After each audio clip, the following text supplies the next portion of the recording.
అందరికీ నా నమస్కారాలండి. ఇప్పుడు మనం ఈ వీడియోలో విలియం షేక్స్‌పియర్ రాసినటువంటి 'సింబలిన్' అనేటటువంటి డ్రామానైతే చూస్తున్నాం. విలియం షేక్స్‌పియర్ గారు దరిదాపుగా 39 నాటకాలు రాయడం జరిగింది. అందులో ట్రాజెడీస్ ఉన్నాయి, అండ్ కామెడీస్ ఉన్నాయి, ట్రాజి కామెడీస్ ఉన్నాయి, హిస్టారికల్ డ్రామాస్ ఉన్నాయి. రాసింది విలియం షేక్స్‌పియర్ 1564లో జన్మించడం జరిగింది. 1616లో చనిపోవడం జరిగింది. Was a famous English playwright. ఈయనేందంటే నాటకాలు ఏదైతే స్క్రిప్ట్ ఉందో అది రాసే ఆయన పోయెట్, కవి, అట్లానే యాక్టర్ కూడా అనమాట. గ్లోబ్ థియేటరు ఇలాంటి థియేటర్‌లో ఆయన పనిచేసినటువంటి అనుభవం అయితే ఉంది. ఈ సింబలిన్ అనేది ఏందంటే ఓ రాజుగారి పేరు ఇది. కింగ్ సింబలిన్ అనమాట. విలియం షేక్స్‌పియర్ గారు రాసింది. Is considered the greatest writer in English. English లాంగ్వేజ్‌లో ఎవరైనా ఉన్నారు అని గనక మనం కనుక్కున్నట్లయితే టాప్ మోస్ట్ షేక్స్‌పియర్ పేరు చెప్పకుండా అయితే ఉండరు. ఆ పేరు చెప్పిన తర్వాతే మిగతా వాళ్ళు ఆయనతో కంపేర్ చేస్తారు. దరిదాపులో 39 నాటకాలు రాయడం జరిగింది. 154 సానెట్లు రాయడం జరిగింది.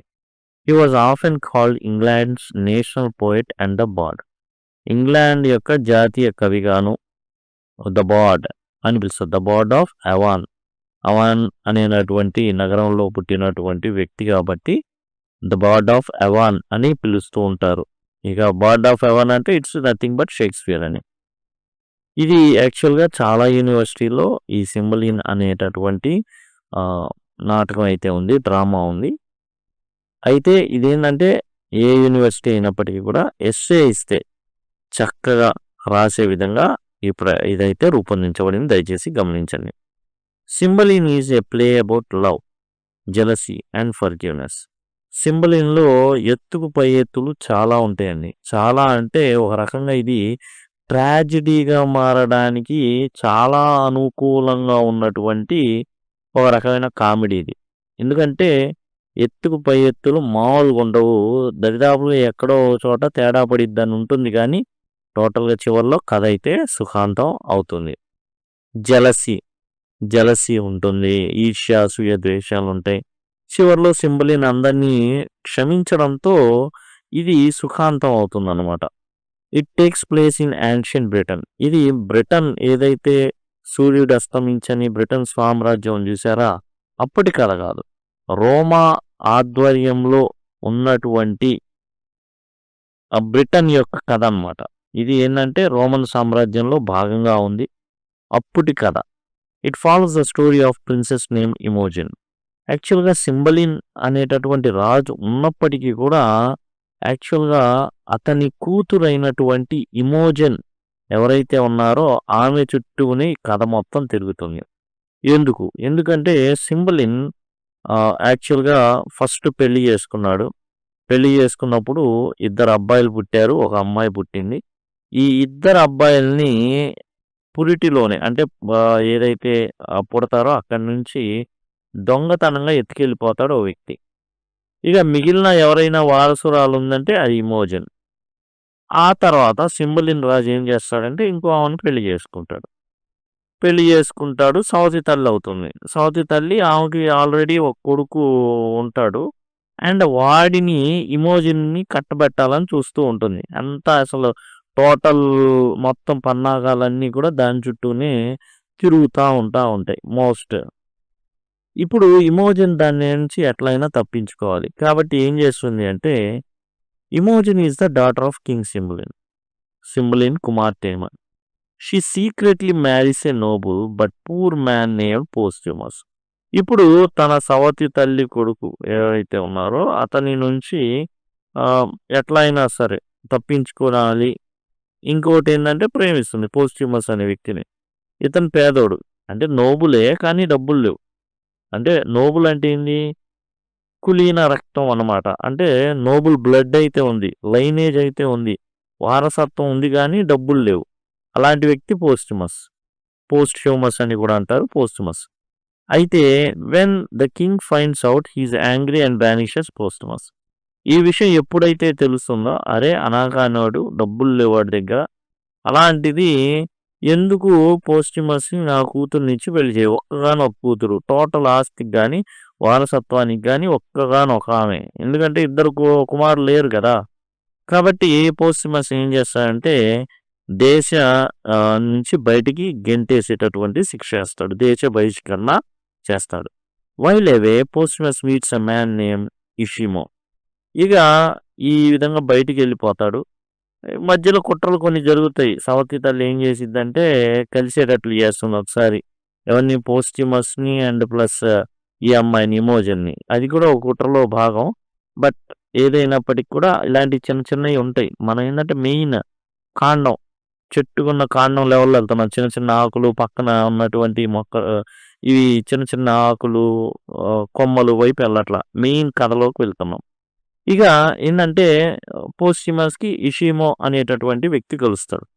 ఈ మేక్స్ ఎ బెట్ థట్ ఇమోజన్, పోస్టిమస్ ఇద్దరు ప్రేమించుకున్నారు. అయితే ఇక్కడ ఏంది వేరే వాడినిచ్చి కట్టబెట్టాలనేసి యాక్చువల్‌గా. ఏదైతే సౌత్ తల్లి ఉందో వాడి కుమారుడికి సంబంధించి ఆ వ్యక్తిని కట్టబెట్టాలని. అయితే ఈ ఇమోజన్ ఏం చేస్తుంది? సింబలిన్ కూతురైనటువంటి ఇమోజన్ పోస్టిమస్‌ని ప్రేమిస్తుంది.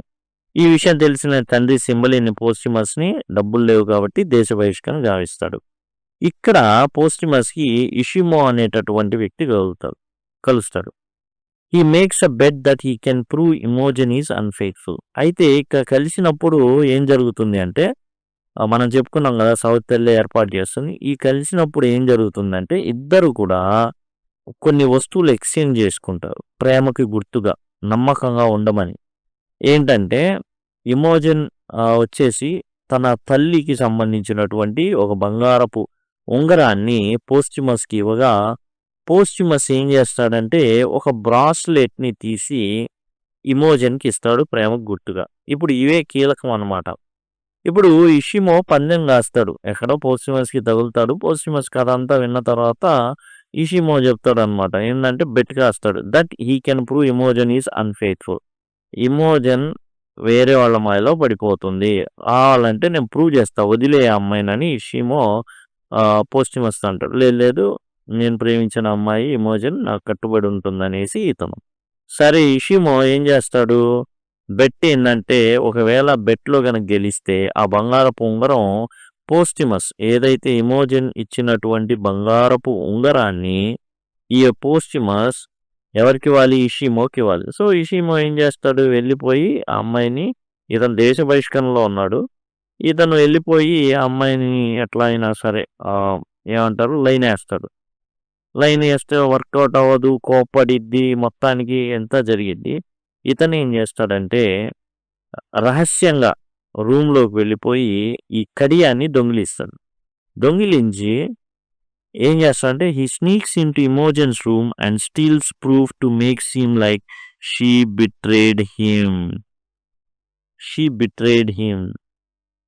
తన ప్రేమకి గుర్తుగా ఇచ్చినటువంటి ఏదైతే బ్రాస్లెట్ ఉందో అది ఇషిమో దగ్గరికి చూసి షాక్ అయిపోతాడు ఈ పోస్టిమస్. దీంతో ఏం నమ్ముతాడంటే ఈ అమ్మాయి ఎవరైతే ఇమోజన్ ఉన్నారో తనకు మోసం చేసింది. తాను ప్రేమకి గుర్తుగా ఇచ్చినటువంటి కడియాన్ని ఇషిమోకి ఇచ్చింది అంటే తనకన్నా ఇషిమోని ప్రేమిస్తున్నట్టు ఎక్కువగా. అంటే లూజ్ క్యారెక్టర్ లాగా భావించి ఏం చేస్తాడంటే తనకి నమ్మిన బంటైనటువంటి బెసానియో అని ఒక ఉంటాడు. అతను ఏంటంటే కట్టప్ప లాంటివాడు అనమాట ఇతనికి. ఎవరికి? పోస్టిమస్‌కి కట్టప్ప లాంటివాడు ఈ బెసానియో. ఈ బెసానియోకి ఏం చేస్తాడంటే ఆర్డర్స్ ఇస్తాడు. ఏందంటే ఇమోజిన్‌ని లేపేయమని. అట్లానే ఒక ఉత్తరం రాస్తాడు. పలానా చోటుకి ఇమోజిన్‌ని రమ్మని చెప్తాడు. ఆ ప్లేస్‌కి బెసానియో వెళ్ళి చంపేసేటట్టు ఎవరు ప్రియుడైనట్టు పోస్టిమస్ ప్లాన్ చేస్తాడనమాట. When Posthumus hears this he orders his servant to kill her. Servant ఎవరంటే Pisanio. Imogen disguised as a boy escapes to the woods. అయితే ఇప్పుడు ఈ ప్లేస్‌కి రావాలి కదా! ఏదైతే పోస్టిమస్ లెటర్ పంపించాడో ఆ ప్లేస్‌కి రావాలి. అక్కడ ఎవరు కలుస్తారంటే పోస్టిమస్, ఇమోజిన్ ఇద్దరు కలుసుకుంటారు. కానీ జరిగేదేంటి? పోస్టిమస్ చంపమని చెప్పి తన సేవకుడిని పంపించాడు. అక్కడ ఏం జరుగుతుంది అంటే ఇప్పుడు ఆ ప్లేస్‌కి రావడానికి ఇమోజిన్ ఏం చేసింది? ఒక అబ్బాయిలాగా మారువేషం వేసుకొని అడవుల్లో గుండా వస్తుంది. She meets a kind of family who helps her. అక్కడ ఒక కుటుంబం సాయం చేస్తుంది. అక్కడుండే కుటుంబం ఎవరంటే ఒక తండ్రిను, ఇద్దరు కొడుకులు అనమాట. ఇక్కడ ఏం జరుగుతుంది దీనికన్నా ముందు అంటే చంపడానికొస్తాడు. అయితే అక్కడ విషం బదులు ఏముంటుందంటే మత్తిచ్చేటటువంటి ఒక నిద్రపోతారనమాట. అలాంటిది మెడిసిన్ అనేది మార్చడం జరిగిద్ది. ఇక ఈడెళ్ళి బెసానియా ఇస్తాడు. చచ్చిపోయిందనుకుంటాడు. మత్తులోకెళ్ళిపోద్ది. అక్కడికే ఈ సవతి తల్లి కొడుకు ఎవడైతే వస్తాడో వాడిని కూడా బెసానియా లేపేస్తాడు. ఇట్లా జరిగిద్దనమాట. టోటల్‌గా ఏందంటే ఇద్దరిని లేపేశాననుకుని ఎళ్ళిపోతాడు. అంటే సవతి తల్లి కొడుకుని, ఈమెని ఇద్దరిని లేపేశాననుకుని ఎళ్తాడు. కానీ ఈమేంటి మత్తులో ఉంది. తర్వాత లేసేటప్పటికి సవతి తల్లి కొడుకు పక్కనే శవమై ఉంటాడనమాట. హెల్ప్ చేస్తారు ఎవరైతే ఉన్నారో ఒక తండ్రిను, ఇద్దరు కొడుకులు. అది సస్పెన్స్ ఏందనేది. Meanwhile the Romans are preparing to fight Britain because king Cymbeline refuses to pay tribute. ఇప్పుడు ఈ సవతి తల్లి ఆ కొడుకు వల్ల చాలా ప్రాబ్లమ్స్. ఏంటంటే ఇంగ్లాండ్ అనేది ఫ్రీగా ఉండాల. ఇండిపెండెంట్‌గా ఉండాల. రోమన్‌కి ఎలాంటి కప్పం ఇవ్వడానికి వీల్లేదు అని ఏం చేస్తారంటే వీళ్ళు రెచ్చగొడతారు రాజుని. ఇవ్వొద్దు రాజుగారు వాళ్ళకిచ్చేదేంది. రోమన్ రాజు ఏం చేస్తాడు? యుద్ధం ప్రకటిస్తాడు. ఆ యుద్ధానికి వస్తాడు. అక్కడ ఇమోజెన్స్ బ్రదర్స్ మన హీరోయిన్ ఎవరైతే ఉన్నారో ఎవరు సింబలిన్ కూతురైన ఇమోజెన్ బ్రదర్స్ వస్తారు. ఎవరు వీళ్ళంటే ఇక్కడ చదివామే ఓ కైండ్ ఫ్యామిలీ అని. డైగలియన్ ఫ్యామిలీ ఎవరో కాదు. ఆ పిల్లల్ని ఎత్తుకెళ్ళిన వాడును ఆ ఇద్దరు బ్రదర్స్ అనమాట. ఎవరు బ్రదర్స్? ఇమోజెన్ బ్రదర్సే. Who are kidnap long ago unknowingly help save Britain in battle. వీళ్ళు ఏం చేస్తారంటే ఈ సింబలిన్ని కాపాడతారండి. అట్లా బ్రిటన్ ఆ యుద్ధం గెలిచేటట్టుగా వీళ్ళు ఏం చేస్తారంటే సాయం చేస్తారు. Eventually all the lies are reveal. ఇక తర్వాత అన్నమాట రాజు ముందుకు అందరు వస్తారు. వచ్చినప్పుడు ఈ ఎవరైతే ఇషిమో ఉన్నాడో వాడి చేతికి ఈ ఇమోజన్ యొక్క తల్లి ఏదైతే వజ్రపు ఉంగరం ఉండిద్దో అది ఉండిద్ది. అది ఎక్కడి నుంచి వచ్చిందో తేల్చమని చెప్పిద్ది. మారువేషం ఉండిద్ది తేల్చమని చెప్తే వాడిని కుమ్మితే అసలు విషయం చెప్తాడనమాట. ఇమోజన్ని ఇట్లా మోసం చేస్తానని చెప్పి నేను పందెం కాశాను.